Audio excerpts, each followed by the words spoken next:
Quiero examinar Mateo 7, 21 al 23 y hablar de cómo jugar a la iglesia, o de cómo la iglesia falsa se incorpora dentro de la iglesia verdadera. No todo el que me dice Señor, Señor, entrará en el reino de los cielos, sino el que hace la voluntad de mi Padre que está en los cielos. Muchos me dirán en aquel día, Señor, Señor, ¿no profetizamos en tu nombre? ¿Y en tu nombre echamos fuera demonios? ¿Y en tu nombre hicimos muchos milagros? Y entonces les declararé, nunca os conocí, apartaos de mí, hacedores de maldad. Mateo 13 nos dice que el periodo de la iglesia va a ser insólito. En Mateo 12, 22 al 31, los fariseos y aquellos relacionados con ellos habían cometido el pecado imperdonable de atribuir las obras de Cristo a Satanás. Jesús dijo que les perdonaría cualquier pecado, pero no este. En otras palabras, era como si les estuviera diciendo, si han visto todo lo que he hecho, si han visto todos los milagros y han oído todo lo que he dicho y todo lo que pueden concluir es que los hice por el poder de Satanás, ustedes están fuera de la posibilidad de creer.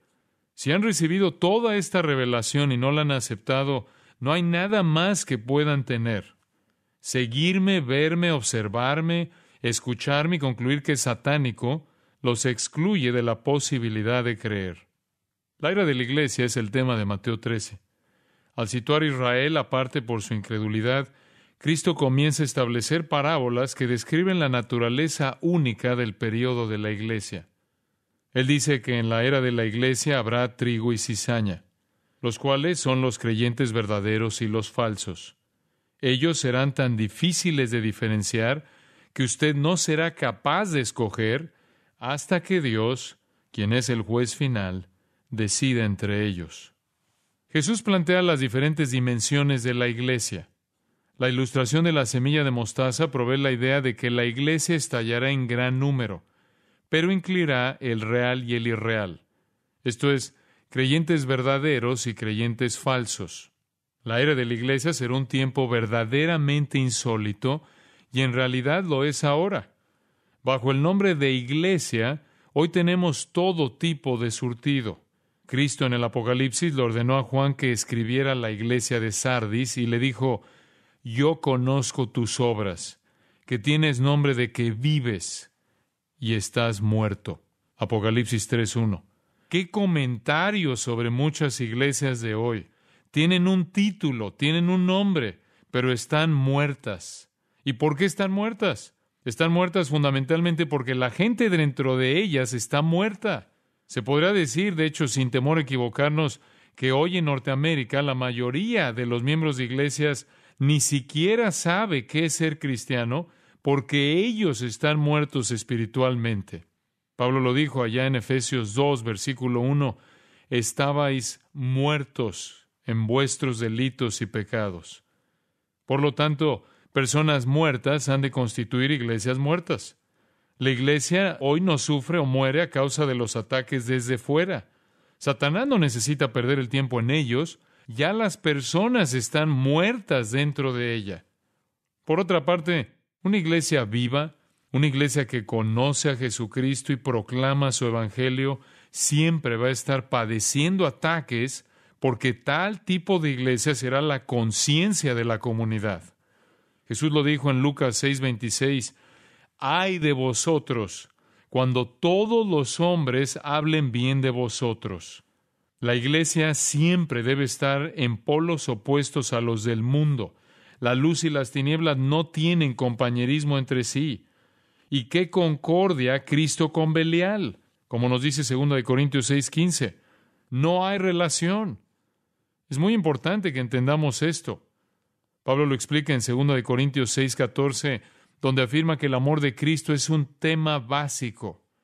La prioridad de la iglesia es ser el recipiente a través del cual Dios está obrando una nueva creación, y esto de muertos espirituales. La iglesia que es verdadera, viva y vital, manifiesta el evangelio a los muertos espirituales, y el evangelio por sí solo les puede dar vida. Esta es la misión de la iglesia. No hay manera bíblica de que la iglesia pueda cortejar al mundo. La iglesia ha de ser la conciencia del mundo. la iglesia debe estar tan bien definida en el cumplimiento de su rol, de manera que llegue a ser la antagonista del mundo. Para los que están fuera de Jesucristo, la banca de la iglesia ha de ser el asiento menos confortable en el mundo, porque presentamos un evangelio que separa. Porque cuando la iglesia arrulla al mundo, la iglesia muere. La iglesia en Sardis pensaba que estaba viva, pero realmente estaba cortejando al mundo, por tanto, no estaba viva, sino muerta, como lo vimos en Apocalipsis 3:1. La tarea de la iglesia no es solamente enseñar a los santos, sino también advertir a los hombres de las normas de Dios. ¿No estamos siendo justos o fieles al llamado de Dios si todo lo que hacemos es anunciar la vida abundante? Ahora bien, la salvación es una dimensión grande, pero en algún momento hemos tenido que proclamar que el hombre es un pecador, que está apartado del Dios Santo y que a los ojos de Dios es objeto del juicio de Dios. Él es un hijo de ira, como dice Pablo en Efesios 2:3. Proclamar con denuedo la verdad de Jesucristo y la verdad del hombre en su pecado es dividir. En Mateo 10:34 al 36, Jesús dijo: No penséis que he venido para traer paz a la tierra. No he venido para traer paz, sino espada. Porque he venido para poner en disensión al hombre contra su padre, a la hija contra su madre, y a la nuera contra su suegra. Y los enemigos del hombre serán los de su casa. La iglesia verdadera de Jesucristo, entonces, no es una institución religiosa que acoge a todo el mundo. Es el cuerpo de Cristo, apartado para Dios, en unión y matrimonio exclusivo con Cristo y redimidos por fe. Ninguna persona fuera de esa redención puede ser parte de ella. La demanda para la iglesia y nuestra labor como pueblo es advertir a los que no han recibido a Cristo, advertirles con amor, pero advertirles aún así de que están en peligro del terror del Señor. Esta es nuestra tarea. Nuestro texto es una advertencia a los que piensan que están cómodamente atrincherados en la iglesia, pero en realidad no lo están. Esta no es una advertencia para los que están fuera de la iglesia. Es una advertencia para nosotros, los que estamos involucrados en la iglesia, asegurarnos que somos auténticos. Pienso que es justo que al comenzar nuestro ministerio aquí nos detengamos y nos acerquemos a esta verdad con un sentido de sobriedad y seriedad para comprender nuestra condición como individuos ahora mismo ante los ojos de Dios. Y estoy seguro de que en esta iglesia hay personas que no conocen a Jesucristo de manera personal y vital. Estoy convencido de ello a causa del número de la congregación esta mañana. Hay muchos sentados aquí mismo, en este auditorio, que han venido a la iglesia muchas veces, pero que no conocen a Jesucristo. Quizás ellos hasta experimentan sensaciones religiosas y tal vez hasta emociones santurronas, pero ellos no conocen a Jesucristo. Estoy convencido de que antes de que como iglesia podamos movernos como un cuerpo, debemos llegar a ser una unidad. La única manera entonces en que podemos estar unidos y llegar a ser uno como Cristo oró que fuéramos, es cuando todos seamos auténticos, genuinos en Cristo. Quiero, pues, que examinemos cuidadosamente nuestras vidas. Observemos la escena en Mateo 7:22 y la frase en aquel día. Esta frase es importante porque es una referencia a un día particular que viene en el que Cristo va a juzgar. La idea de en aquel día está relacionada en la Biblia con el juicio, y esta es una ilustración de aquel día. Una referencia similar a el día aparece en 1 Corintios 3:13 con relación al tiempo del juicio de los creyentes.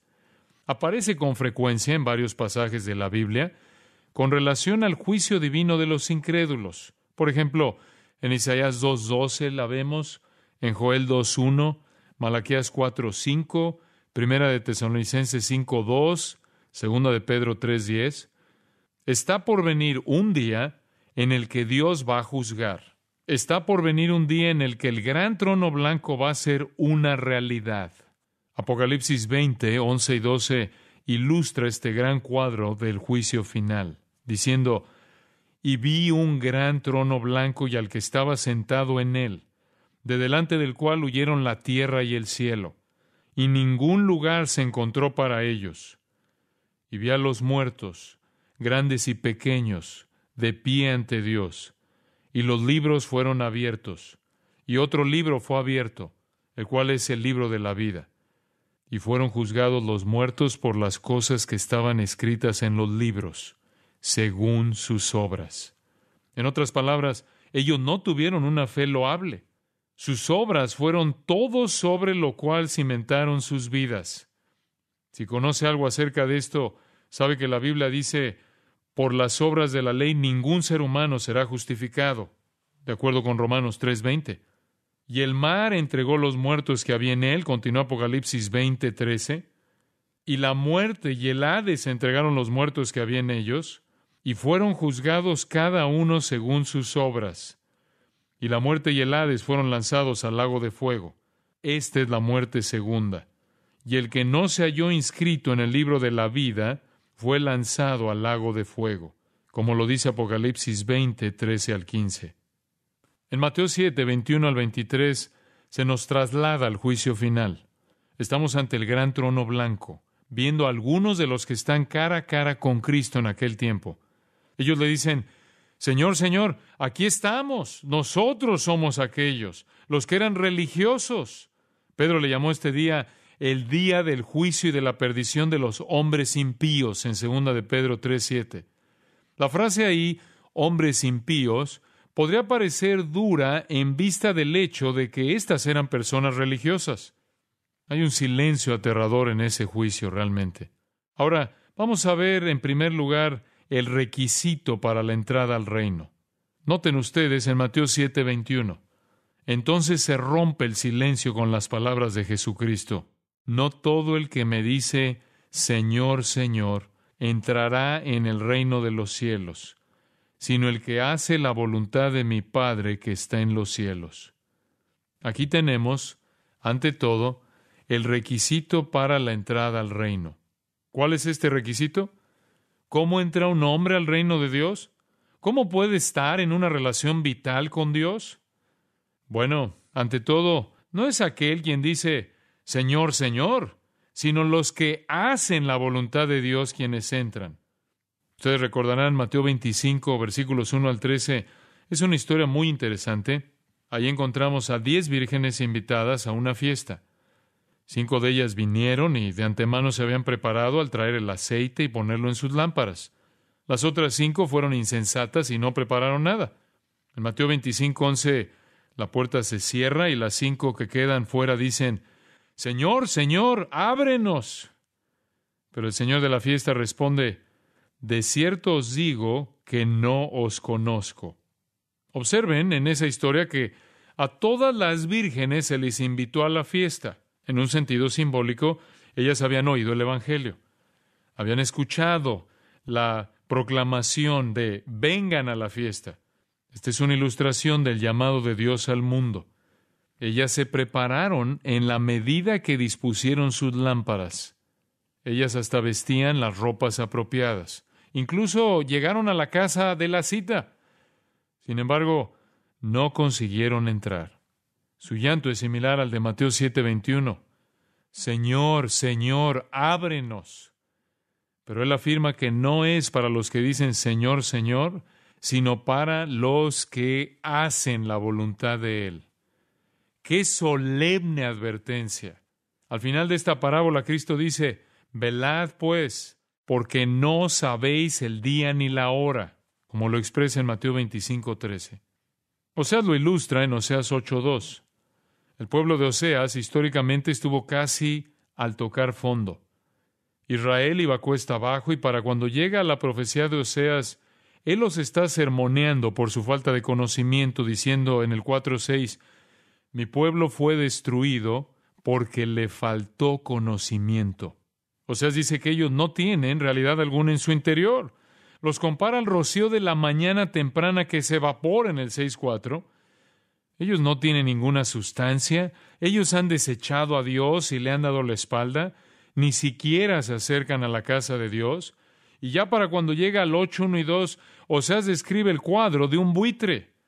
Está traducido como águila, pero es la palabra hebrea para buitre. La figura es la de un buitre que se abalanza sobre la casa de Dios.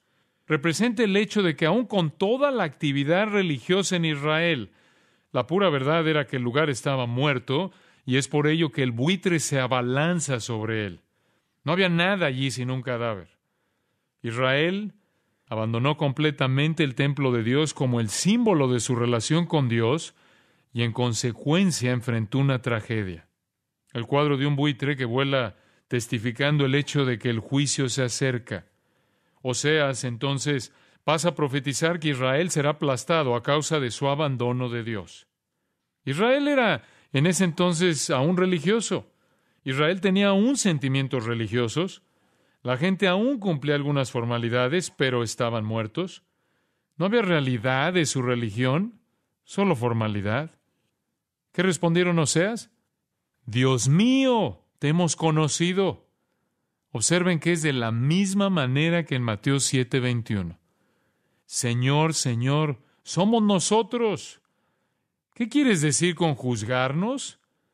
Te conocemos, somos nosotros, nuestro Dios.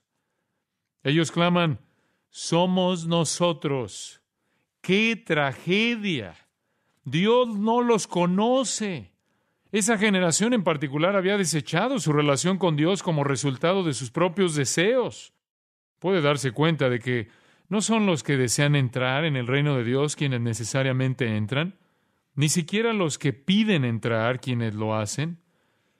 No es suficiente pedir, no es suficiente desear, solo ser obediente es suficiente. Y Dios ha establecido ciertas reglas para la entrada al reino. Deben obedecerse o no hay entrada. Puede que usted desee entrar a tal grado que viene a la iglesia y se involucra, pero no mucho. A menos que venga por medio de Jesucristo, no puede entrar. Todas sus actividades religiosas y todos sus rituales carecen de sentido.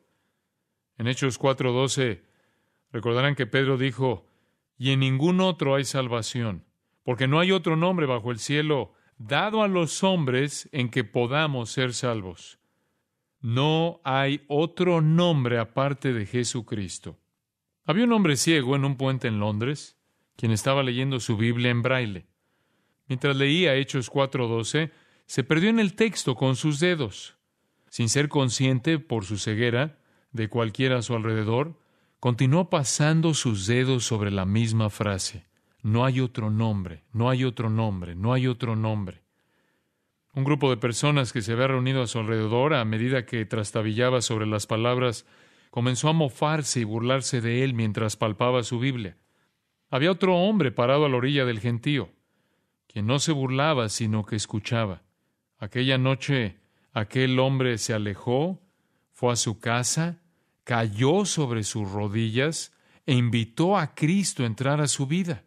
Posteriormente, en una reunión, testificó que lo trajo a Jesucristo fue un hombre ciego en un puente que trastabillaba sobre las palabras, no hay otro nombre, no hay otro nombre, no hay otro nombre.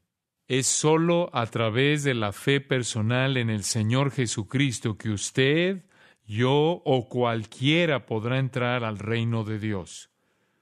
No podemos entrar por medio de nuestra emoción religiosa o de nuestros sentimientos santificados. Solo mediante la sangre preciosa de Jesucristo. La profesión de labios no es válida. Tiene que haber obediencia. Con esta expresión, Señor, Señor, llegamos a la conclusión de que estas personas se sorprenden. En realidad se impactan. ¿Quiere decir que ni siquiera vamos a entrar? Entonces recordemos lo que Jesucristo dice en Lucas 6:46. ¿Por qué me llamáis Señor, Señor, y no hacéis lo que yo digo? El siguiente verso se encuentra sobre una losa antigua en la Catedral de Lübeck, Alemania. Así pues habló Jesús, nuestro Señor, a nosotros. Vosotros me llamáis maestro, mas no me obedecéis. Vosotros me llamáis luz, mas no me veis. Vosotros me llamáis camino, mas no me transitáis. Vosotros me llamáis vida, mas no me deseáis. Vosotros me llamáis sabio, mas no me seguís. Vosotros me llamáis bueno, mas no me amáis. Vosotros me llamáis rico, mas no me pedís. Vosotros me llamáis eterno, mas no me buscáis. Vosotros me llamáis misericordioso, mas no confiáis en mí. Vosotros me llamáis noble, mas no me servís. Vosotros me llamáis poderoso, mas no me honráis. Vosotros me llamáis justo, mas no me teméis. Si os condeno, no me culpéis. Dios ha establecido el requisito para la entrada al reino de los cielos. Esto no tiene nada que ver con un edificio, tiene que ver con Jesucristo. Llamar a Cristo Señor o cualquier otro nombre no es suficiente.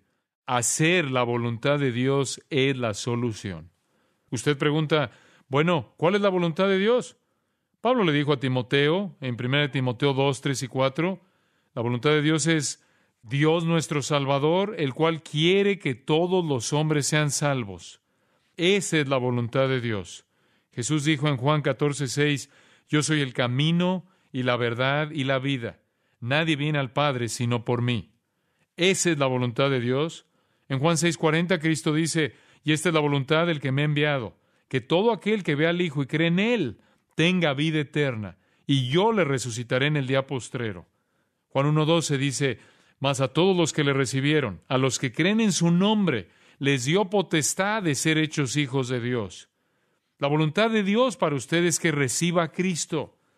Hebreos 11:6 dice, pero sin fe es imposible agradar a Dios. Y esto significa fe en Jesucristo. Usted no entrará al reino por medio de la sinceridad, por medio de la religiosidad, por medio de la reformación, por medio de la benevolencia, por medio del servicio en la iglesia, ni siquiera simplemente por mencionar el nombre de Cristo. Allí se puede llegar solo por medio de la confianza y la fe personal en Cristo. Veamos a continuación el llanto de los que se les niega la entrada al reino. Ahora veamos en el verso 22 el llanto de aquellos a quienes se les niega la entrada.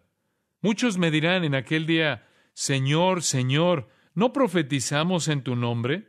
¿Y en tu nombre echamos fuera demonios? ¿Y en tu nombre hicimos muchos milagros? El llanto de estas personas es un arrebato. Cuando Cristo en el juicio dice que no todo el que dice Señor, Señor, es en ese momento, de repente hay un arrebato, hay una súplica desde los corazones de aquellas personas. Ellos lanzan un grito y dicen, pero nosotros hemos hecho todas estas cosas.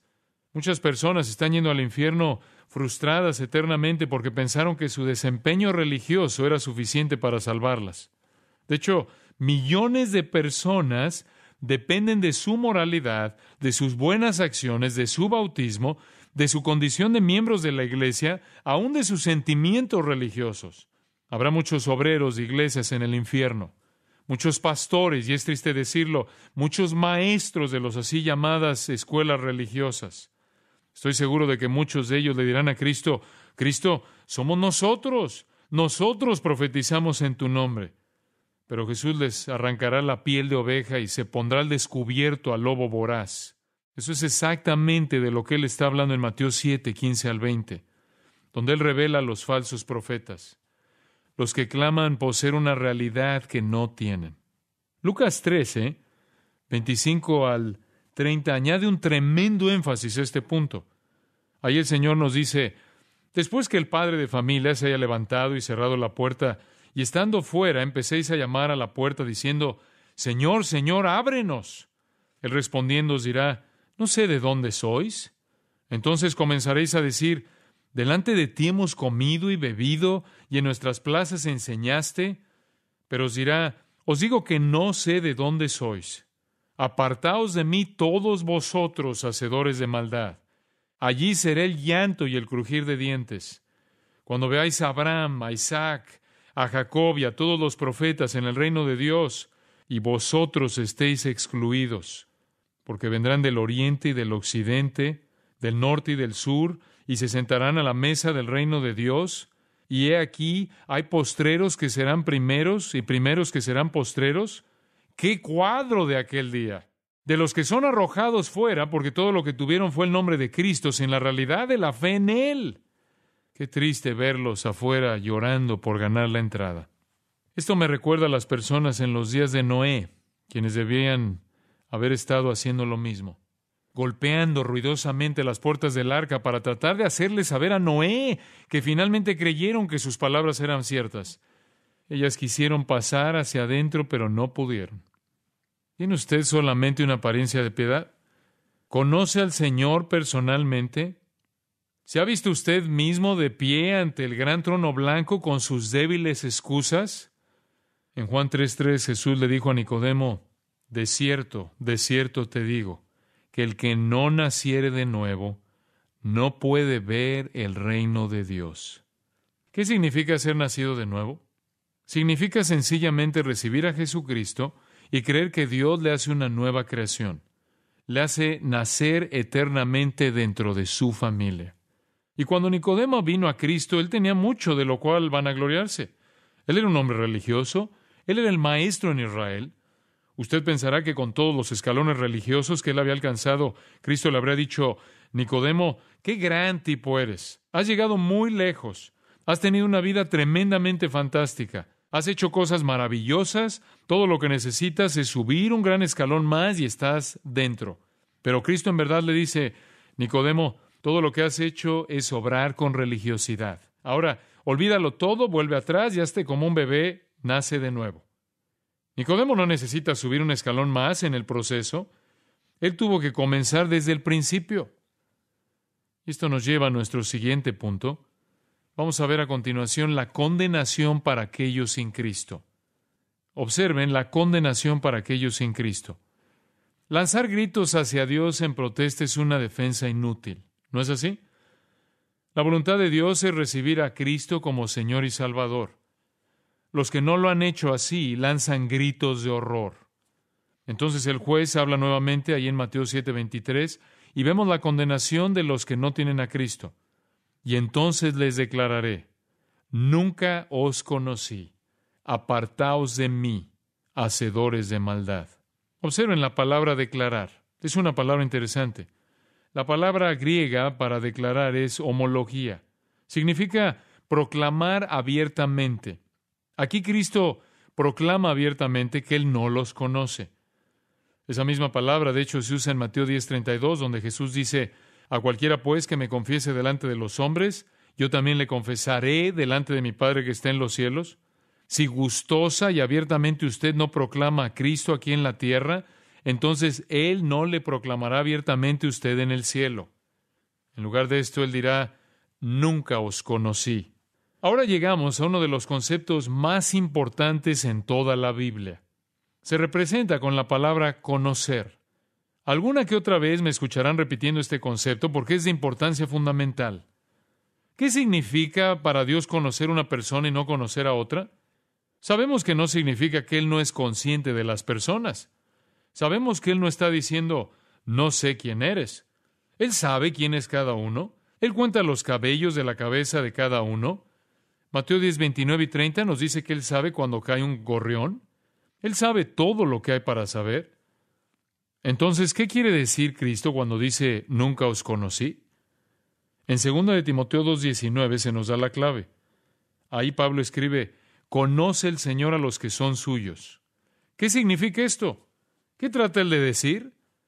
La palabra conocer en las Escrituras implica una relación de amor única. En Amós 3:2 Dios dice, a vosotros, esto es, a ustedes, Israel, solamente he conocido. Ahora, ¿es Israel la única nación de la cual Dios tiene conocimiento? No, claro que no. Él conoce a cada nación. ¿Qué estaba diciendo? Él estaba diciendo, yo tengo una relación íntima con Israel. El Antiguo Testamento se refiere al concepto de un hombre y una mujer que se unen en una relación que produce un hijo como un hombre conociendo a su esposa. Por ejemplo, Génesis 4:17 dice, y conoció Caín a su mujer. Nosotros no suponemos que él conoció a su esposa en el simple sentido de solo conocerla. Es obvio, o él no se habría casado con ella en un principio si él no la había conocido de esa manera. Al contrario, es algo más que esto. El versículo continúa diciendo, la cual concibió y dio a luz a Enoc. En otras palabras, conocer se refiere a la mayor y excepcional relación de amor posible. Debemos recordar que la Biblia dice que José no había conocido a María, y en Mateo 1:18-25. Por esta razón, se conmocionó tanto al saber que ella estaba encinta. José debía escoger entre dos opciones. o la apedreaba o se separaba de ella en consecuencia, ya que estaba embarazada y él nunca la había conocido. La palabra conocer en el terreno humano implica entonces una relación de amor única entre dos personas. En términos de la relación de Dios, la misma definición es correcta. Pablo, ahí en Gálatas 4:9, dice que los creyentes somos conocidos por Dios. La belleza de nuestra intimidad con Dios es comparable con la de un hombre al conocer a su esposa. Esto es lo que vemos en las Escrituras. Dios se refiere a Israel como su esposa en Oseas capítulos 1 al 3, y la iglesia se presenta como la novia y Cristo como el novio en Efesios 5, 25 al 32. Nosotros tenemos una relación de amor íntima con Dios. Esta se ilustra hermosamente en las palabras de Cristo en Juan 10:14, cuando el Señor dijo: Yo soy el buen pastor, y conozco a mis ovejas, y las mías me conocen. Mientras leo el pasaje, voy a sustituir la palabra conocer por amor. Yo soy el buen pastor, y amo mis ovejas, y las mías me aman. Así como el Padre me ama, y yo amo al Padre, y pongo mi vida por las ovejas, mis ovejas oyen mi voz, y yo las amo, y me siguen. Y yo les doy vida eterna. Y no perecerán jamás, ni nadie las arrebatará de mi mano. Mi Padre que me las dio es mayor que todos, y nadie las puede arrebatar de la mano de mi Padre. Yo y el Padre uno somos. ¿Se da cuenta de la belleza y la intimidad de la relación de amor que tenemos con Jesucristo? En Romanos 11:2 el apóstol Pablo dice: ¿No ha desechado Dios a su pueblo, al cual desde antes conoció? Dios predeterminó con usted una relación de amor si usted es cristiano. En el consejo de Dios, por el acto soberano de su voluntad, Él preordenó que usted sería un hijo de Dios, como lo vemos en Efesios 1:4. Usted tiene una relación de amor predeterminada con Dios, al igual que la tuvo Israel y aún la tiene. La intimidad de esa relación de amor es tan hermosa que Dios se refiere a ella con el más grandioso de los términos humanos. Y este es la consumación del amor entre un hombre y una mujer. Cuando Dios dice: yo conozco mis ovejas, cuando Cristo dice: yo te conozco, quiere decir que usted y yo tenemos una relación de amor íntima con ellos. Noten qué concepto tan glorioso. Pero a aquellos que no tienen esa relación de amor, les dice: nunca os conocí. Ellos no tienen tal relación de amor predeterminada. Ellos no tienen tal relación como la de la oveja y su pastor, o como la de una novia y su novio. Estar fuera de esa relación de amor especial es sufrir su juicio, es escuchar las palabras terribles: apartaos de mí. ¡Qué tragedia! Cristo reitera esas palabras fuertes en el tiempo del juicio en Mateo 25:41, diciendo: entonces dirá también a los de la izquierda: apartaos de mí, malditos, al fuego eterno preparado para el diablo y sus ángeles. Qué pena es que el cuadro final del juicio sea una trágica descripción de tristeza. Los incrédulos de todos los tiempos son llevados ante Dios. Jesucristo reitera la condición para la entrada al reino: hacer la voluntad de Dios. Esa es la condición. Ellos claman, los que quedan apartados, y dicen: pero en tu nombre hemos hecho todas estas obras. Pero el juez habla finalmente y dice: a ustedes los condeno, porque nunca tuvimos una relación de amor. El cristianismo no es una formalidad. El cristianismo no es una religión. Es una relación de amor personal con Jesucristo. ¿Tiene usted esa relación de amor? ¿Conoce a ese Cristo? Termino con esta ilustración. Había un actor en una sala de teatro a quien le pidieron recitar algo para el público. Se levantó y, siendo amable con su público, dijo: recitaré lo que ustedes me pidan.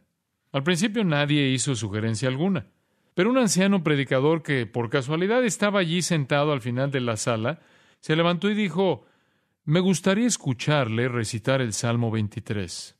Pues bien, el actor se sorprendió un poco con esto, pero como había manifestado su disposición de recitar lo que le pidieran, aceptó lo que el hombre le sugirió.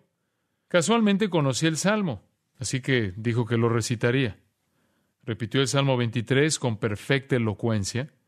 Fue una interpretación magistral. Su dicción fue estupenda. Cuando terminó, toda la audiencia estalló en una ovación espontánea. El actor, imaginando que se desquitaría con el anciano por sugerirle recitar algo de la Biblia, le dijo: «Bueno, señor, ahora me gustaría oírlo usted recitarlo». El anciano no regateó el pedido, sino que por su amor a Cristo se levantó y repitió el Salmo 23. Su voz se quebró, se entrecortó y no fue muy hermosa. La interpretación tampoco fue muy buena. Cuando terminó no hubo aplausos, pero no quedó nadie que no llorara en la sala. El actor, percibiendo su propia emoción, se puso de pie y dijo: «Señoras y señores, yo llegué a sus ojos y oídos. Él llegó a sus corazones». Esta es la diferencia. Yo conozco el Salmo. Él conoce al pastor del Salmo.